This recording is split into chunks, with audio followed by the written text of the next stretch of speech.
Maintenant, avant de parler du Mida Keneged Mida, ce soir, je vais vous dévoiler quelque chose que, littéralement, ça va changer votre vie. Mamash. Mamash. Je vais vous ramener le Rav Arush Baruch Hashem, Rabbi Omori, mon maître. Il ramène une kushia.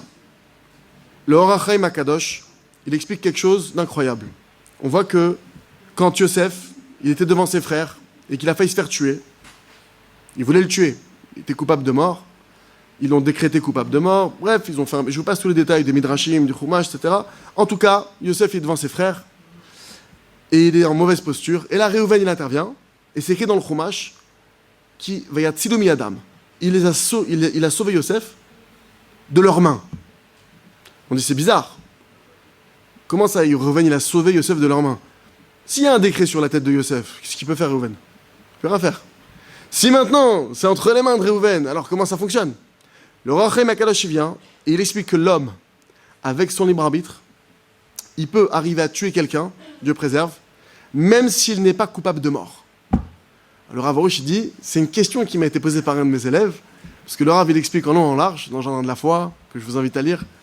Dans plein de livres, le Rav il explique en long et en large. Tout est mesure pour mesure. Il n'y a pas d'erreur. Il n'y a rien qui arrive pour rien. Hachem, il est méticuleux. Hachem, c'est chirurgical, tout ce qui se passe. Comment tu peux dire maintenant que c'est possible qu'un type, Dieu préserve, il peut mourir sans dîne, sans rien? Comme ça, il y a un type libre arbitre, il a un coup de folie, il l'a tué. C'est la question qui lui a été posée. Alors le Rav, il a dit, j'ai prié. J'ai demandé à Hachem, qui m'éclaire, parce que le Or HaChaim HaKadosh, c'est sûr que ce qu'il dit, c'est Emet.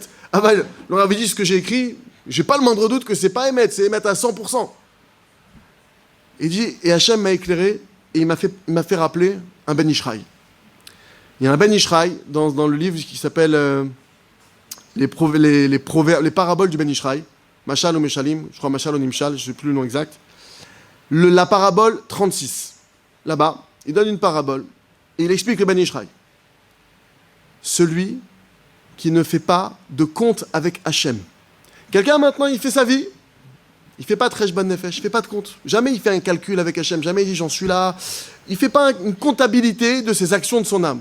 Il dit le Ben Ishraï, Mida, Keneged Mida, puisque tu ne fais pas de compte avec Hachem, alors du ciel, il n'y a plus de comptabilité. Ça tombe, ça pleut, tu prends, tu reprends, il n'y a plus de comptabilité.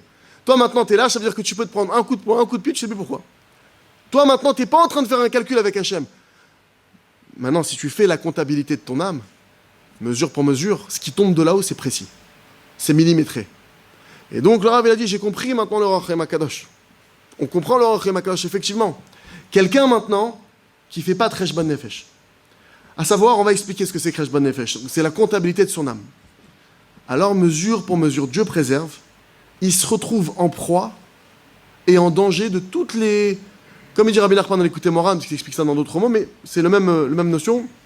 Il dit Rabbi Nachman, quand quelqu'un il a un jugement sur la tête, quand quelqu'un maintenant du ciel, il va lui envoyer quelque chose, tous les éléments qui existent sur terre deviennent les envoyés d'Hachem. La table, l'oiseau, le taxi, le chauffeur de bus, ce qui vous voulez. Dès l'instant où maintenant un type il doit recevoir, toute la création elle se met en œuvre pour appliquer ce qu'Hachem il veut. Maintenant ce qui se passe c'est quoi? C'est que cette personne, elle fait pas de comptabilité. Ce qui fait que maintenant elle peut recevoir des amendes, des dettes, des galères, pas par rapport à ses fautes. Parce que sa faute, c'est qu'elle calcule pas. Il n'y a pas de compte.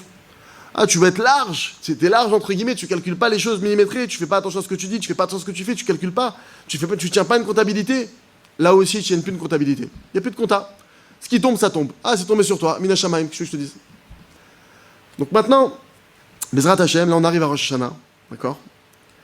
Déjà la première chose, le Rav il dit comme ça, le Zohar HaKadosh, il dit une chose incroyable. Rabbi Shimon Bar Yochai nous dit, Im yesh din lemata, s'il y a un din, un jugement en bas, en din lemala. Si tu te juges en bas, il n'y a plus de jugement en haut. Quelqu'un qui fait une bêtise, regardez, quelqu'un qui ne se juge pas bichlal, calcule rien, là-haut ils disent, bon lui il n'y a pas de calcul, on envoie tout. Ce qui tombe, ça tombe. Tant pis pour lui, il fallait qu'il calcule. Maintenant, quelqu'un qui se juge, ok, il se juge. Maintenant imaginez, donc quelqu'un qui fait son calcul, d'accord, qui est dans les comptes avec Hachem, ok, des dinim. Maintenant si tu te juges, nous dit Rabbi Shimon Bar Yochai, si tu fais ton jugement, on va expliquer ce que c'est que le jugement, de quelle manière il se fait, Bezrat Hashem Barar. Alors d'en haut, ils ne peuvent plus te juger.